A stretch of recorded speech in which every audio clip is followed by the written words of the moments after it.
Hello, everyone, and welcome back to the podcast. I'm Sarah Vance. And I'm Alex. It's great to be here.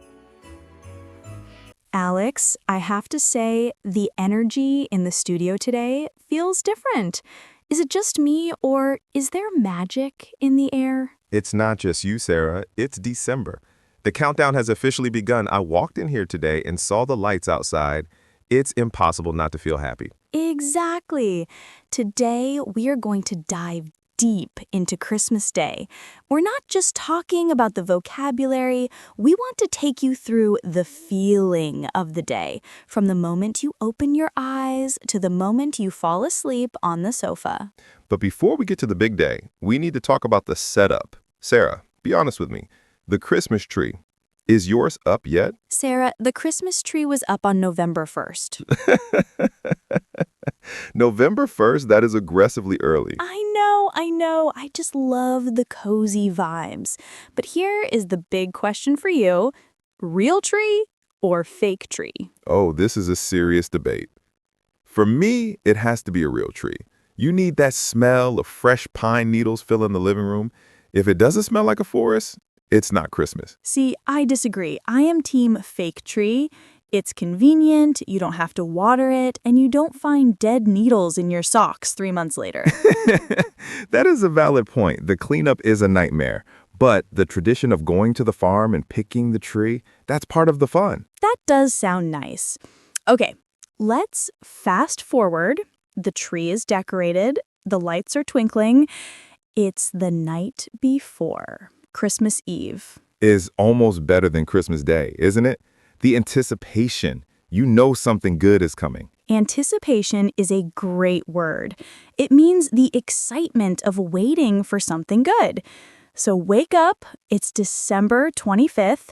What is the first thing you hear in your house? Usually silence, but it's a specific kind of silence. It's like the world has paused, no cars, no construction noise, just peace. That sounds lovely. In my house, it's the opposite. I have nieces and nephews, so the first thing I hear is chaos.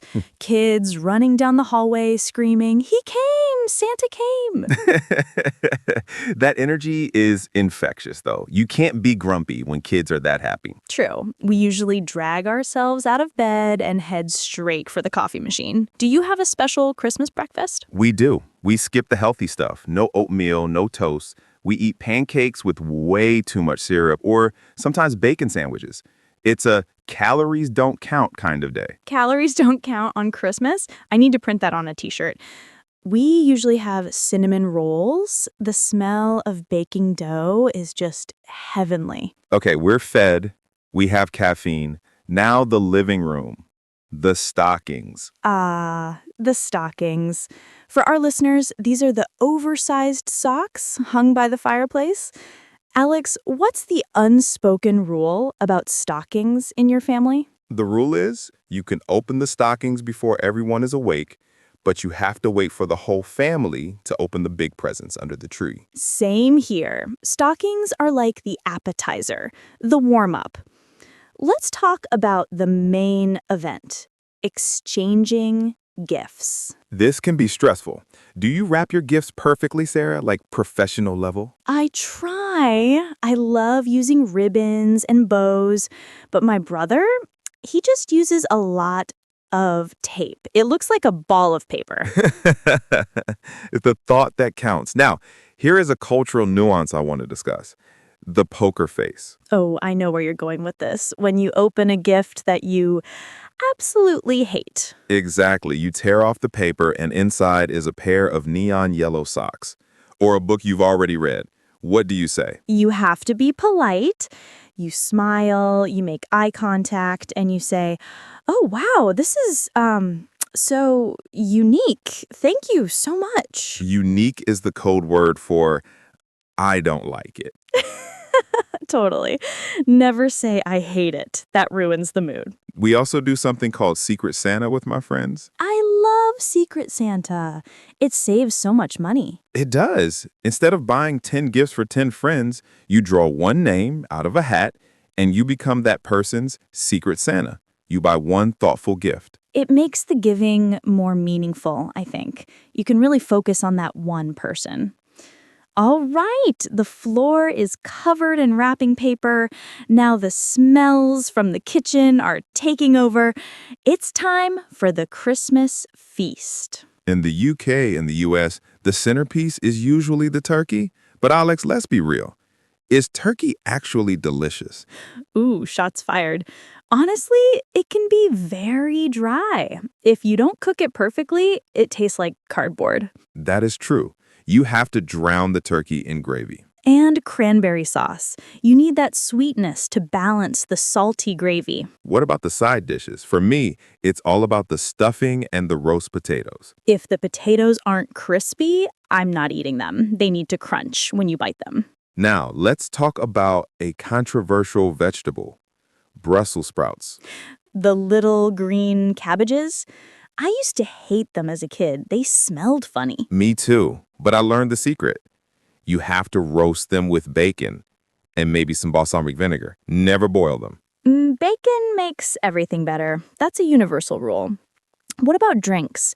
Do you drink eggnog? Oh, eggnog, that thick, creamy, custardy drink. I can have one glass. It's very rich. It's like drinking a dessert. I can't do it. The texture is too weird for me.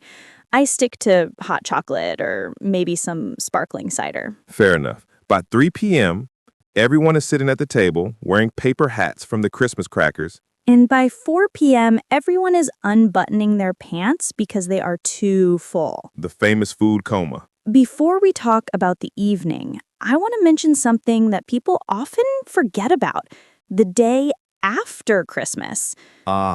December 26th. In the UK and some other places, we call it Boxing Day. And what is the best part of Boxing Day? The leftovers. Yes. I honestly think I prefer the leftover sandwich to the main meal. You take 2 slices of bread, cold turkey, cold stuffing, a bit of cranberry sauce. And you eat it while wearing your pajamas, watching movies. It's the ultimate relaxation. It really is.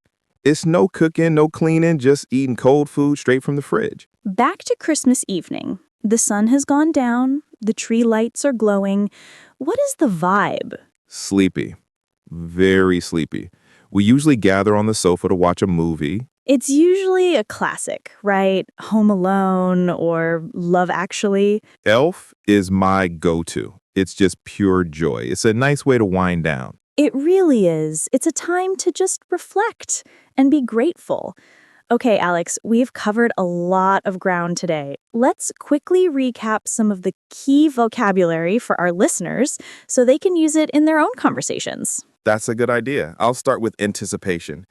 It means the excitement of waiting for something good. For example, the anticipation of opening gifts is intense. Next is ornaments.